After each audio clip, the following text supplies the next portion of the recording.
ദൈവനാമം മഹത്വപ്പെടുമാറാകട്ടെ. ലൂക്കോസ് എഴുതിയ സുവിശേഷം 8-ാം അധ്യായം 8-ാമത്തെ വാക്യത്തിൻ്റെ അവസാന ഭാഗം യേശു കർത്താവ് ഇപ്രകാരം കേൾപ്പാൻ ചെവിയുള്ളവൻ കേൾക്കട്ടെ എന്ന് വിളിച്ചു പറഞ്ഞു. കേൾക്കുക, വചന കേൾവി എന്നത് വചനം വായിക്കുന്നത് സമമാണ്.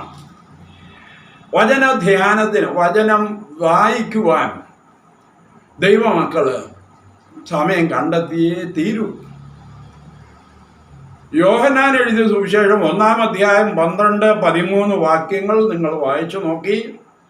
അതിൻ പ്രകാരം നിങ്ങൾ ദൈവത്തിൻ്റെ വചനം, അല്ലെങ്കിൽ അതിൻ പ്രകാരമുള്ള ദൈവത്തിൻ്റെ മക്കളാണ് നിങ്ങൾ എങ്കിൽ നിശ്ചയമായിട്ടും വചനം നിങ്ങൾ നിർബന്ധമായിട്ടും സ്വന്തമായിട്ട് ഇരുന്ന് പഠിക്കും. കാരണം പരിശുദ്ധാത്മാവ് നമ്മുടെ ഉണ്ടാകും. രക്ഷിക്കപ്പെട്ട ദൈവത്തിൻ്റെ കുഞ്ഞിൻ്റെ കൂടെ പരിശുദ്ധാത്മാവാണ് നമ്മുടെ കൂടെ എപ്പോഴുമുള്ള ഗുരുനാഥൻ. അപ്പം പരിശുദ്ധാത്മാവിൻ്റെ കീഴിലിരുന്ന് പഠിക്കുന്നതാണ് ഏറ്റവും നല്ലത്. ഇപ്പോൾ ഒരുപാട് പ്രവാചകന്മാർ, പണ്ടും കള്ളപ്രവാചകന്മാർ, ഫാൾസ് ടീച്ചേഴ്സ് ഒക്കെ ഒത്തിരി ഉണ്ടായിട്ടുണ്ട്. ഇന്നുമുണ്ട്. അവരുടെ മോട്ടീവ് വേറെയാണ്. മറ്റെന്തെങ്കിലും ഭൗതികമായിട്ടുള്ള നേട്ടങ്ങൾ മുന്നിൽ കണ്ടുകൊണ്ടാണ് അവർ പലതും ഇതൊക്കെ പ്രീതിപ്പെടുത്തിക്കൊണ്ട് എന്തിന് എപ്പോഴും നല്ലത് വരും എന്ന് പറഞ്ഞ് ആളുകളെ പറ്റിച്ചു പോവുക. അങ്ങനെയല്ല. നല്ലതാണെങ്കിൽ നല്ലതെന്നും ചീത്തയെന്നും വേർതിരിച്ച് മനസ്സിലാക്കി പഠിപ്പിക്കുന്നതാണ് പരിശുദ്ധം. സോ അതുകൊണ്ട് ദൈവത്തിൻ്റെ കുഞ്ഞുങ്ങളെ, ബൈബിൾ ഇത് ദൈവത്തിൻ്റെ ആകെ കൂടെയുള്ള വെളിപ്പാടാണ്. പഴയ നിയമവും പുതിയ നിയമവുമായിട്ടുള്ള ദൈവത്തിൻ്റെ വെളിപ്പാട്. ദൈവം വെളിപ്പെട്ട് വന്നിരിക്കുന്നതാണ് മനുഷ്യനും. ഇതല്ലാതെ വേറൊന്നുമില്ല. അഫ്കോഴ്സ് പ്രകൃതിയിലൊക്കെ ദൈവത്തിൻ്റെ ചലനങ്ങളുണ്ട് എങ്കിലും വളരെ വ്യക്തമായിട്ട് ദൈവത്തെ വെളിപ്പെടുത്തി തരുന്നത് ബൈബിളാണ്. പുതിയ നിയമത്തിൽ വരുമ്പോൾ യേശുക്രിസ്തു തന്നെ വചനമായിട്ട് ഇറങ്ങി വന്ന് മനുഷ്യരോട് സംസാരിച്ചു. ഇപ്പം ആ ഒരു വാക്കാണ് നമ്മളും കേട്ടത്. കേൾപ്പാൻ ചെവി ഉള്ളവൻ എന്ന് പറയുമ്പോൾ വീണ്ടും ജനനം പ്രാപിച്ച ദൈവത്തിൻ്റെ കുഞ്ഞുങ്ങൾക്ക് എന്നാണ്. ചെവി, മറ്റുള്ളവർക്ക് ചെവി ഇത് മനസ്സിലാവില്ല. മനസ്സിലായ 1 കൊരിന്ത്യർ 2:14 പറയുന്നത്, പ്രാകൃത മനുഷ്യൻ ദൈവാത്മാവിൻ്റെ ഉപദേശം കൈക്കൊള്ളുന്നില്ല, അത് അവന് പോഷത്വമാണ്. It must be spiritually discerned എന്നാണ്. ആത്മീയമായിട്ട് വിവേചിക്കേണ്ടതാണ്. അപ്പോൾ അതുകൊണ്ട് അവർക്കത് മനസ്സിലാവില്ല. വായിച്ചാൽ ഒരു പിടുത്തവും കിട്ടത്തില്ല. ഏതോ എനിക്കറിയത്തില്ല, ഇത് മനസ്സിലാക്കാൻ പറ്റുന്നില്ല എന്ന് വരും. അതുകൊണ്ട് രക്ഷിക്കപ്പെട്ട ദൈവത്തിൻ്റെ കുഞ്ഞുങ്ങളെ, നിങ്ങളുടെ ആഹാരം, ആത്മീയ ദാരിദ്ര്യം മാറ്റുന്ന ആഹാരം, ഭക്ഷണം, പാനീയം എല്ലാം ഇതാണല്ലോ. അതുകൊണ്ട് ഇതിൽ രുചിക്കുവാൻ കഴിയണം, ഇത് പഠിക്കുവാൻ തയ്യാറാണ്. ദൈവവചനം പഠിക്കുക എന്ന് പറയുന്നത് ഞായറാഴ്ച മാത്രം മതി എന്ന് വെക്കണ്ട. എല്ലാ ദിവസവും ഒരു സമയം അതിനുവേണ്ടി സെറ്റപ്പാർട്ട് ചെയ്യണം. നാം ദൈവത്തിൻ്റെ കുഞ്ഞുങ്ങളാ, ദൈവത്തിൻ്റെ അടുക്കൽ വന്നിരിക്കണം എല്ലാ ദിവസവും. അധികാലത്താണെങ്കിൽ ഏറ്റവും ഉചിതം.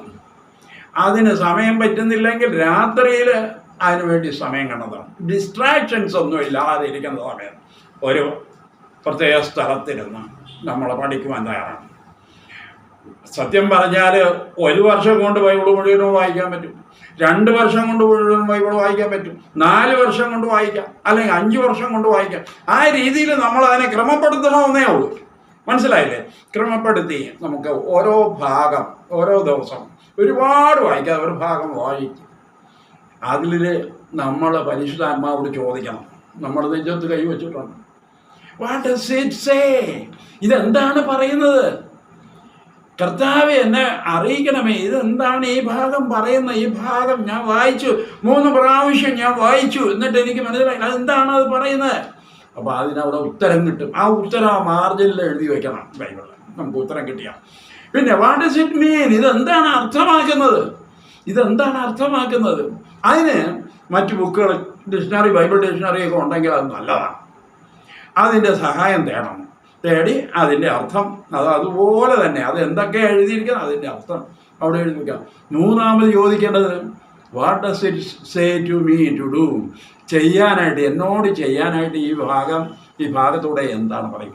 ഏതെങ്കിലും ഒരു വാക്യം നിങ്ങൾക്ക് തങ്ങും, നിങ്ങളെ പിടികൂടും. അതാണ് നിങ്ങളോട് പറയുന്നത്, ഇത് നീ ചെയ്യണം. ദൈവത്തിൻ്റെ കുഞ്ഞുങ്ങളെ, വചനം കാണാൻ പഠിക്കാൻ വേണ്ടി മാത്രമല്ല, ഇതിനെ പാട്ടുപാടാനായിട്ട് മാത്രമല്ല, പിന്നെ എന്താണ്? ദൈവവചനം നമ്മൾ മനസ്സിലാക്കിയെടുത്തിട്ട് ഓരോ ദിവസവും ഓരോ സന്ദേശവും ഉൾക്കൊണ്ട് അത് ജീവിതത്തിൽ പ്രായോഗികമാക്കണം, അത് ശീലിക്കണം. ബൈബിള് ചുമ്മാ ഒരു മതഗ്രന്ഥമല്ല, നമ്മുടെ ജീവൻ്റെ വഴികാട്ടിയാണ്. നമ്മുടെ ജീവിത ശൈലി ശരിയാക്കുന്ന, നമ്മുടെ ജീവിതത്തിന് മാറ്റിമറിക്കുന്ന, അനുഗ്രഹത്തിൻ്റെ വഴിയിലൂടെ മുന്നോട്ട് നടത്തുന്ന ഒന്നാണ്. കറക്റ്റ് ചെയ്യേണ്ടത് കറക്റ്റ് ചെയ്യുക, അതുപോലെ തന്നെ സന്തോഷിപ്പിക്കുകയൊക്കെ ചെയ്യുന്ന നമുക്കുള്ള ആഹാരം, ആത്മീയാഹാരമാണ്. ഇതൊക്കെ നമുക്ക് അറിയാവുന്ന വിഷയങ്ങളാണ്, പക്ഷേ നമ്മളൊന്നും ചെയ്യുന്നില്ല. അതുകൊണ്ട് ചെയ്തേ തീരുള്ളൂ. അപ്പം അങ്ങനെയാണ് ദൈവം നമ്മിലൂടെ ഈ ഭാഗങ്ങൾ കേൾപ്പാൻ ചെവിയുള്ളവൻ കേൾക്കട്ടെ എന്ന് പറഞ്ഞാൽ അനുസരിക്കട്ടെ എന്നാണ്. അതിന് പ്രകാരം അങ്ങനെ ഫലം കൊടുക്കട്ടെ അവർ എന്നാണ്. അതുകൊണ്ട് ദൈവത്തിൻ്റെ കുഞ്ഞുങ്ങളെ, ഈ പുതിയ വർഷം വരികയാണ്. പുതിയ വർഷത്തിൽ നമുക്ക് വചനധ്യാനം 3 ചോദ്യങ്ങൾ മറന്നു പോകരുത്. ഇതെന്താണ് എന്നോട് പറയുന്നത്? ഇതെന്താണ് അർത്ഥമാക്കുന്നത്? ഇതിലൂടെ എന്നോട് ഞാൻ ചെയ്യാൻ പറയുന്നത് എന്താണ്? ഇതിൻ്റെ ഉത്തരം കിട്ടിയിട്ടേ നമ്മൾ ദൈവസന്നിധിയിൽ നിന്ന് എഴുന്നേക്കാവും, ബൈബിളിൻ്റെ സന്നിധിയിൽ നിന്ന് എഴുന്നേക്കാവും. ദൈവം ഈ വചനങ്ങളിലൂടെ നമ്മെ അനുഗ്രഹിക്കുമാറാകട്ടെ.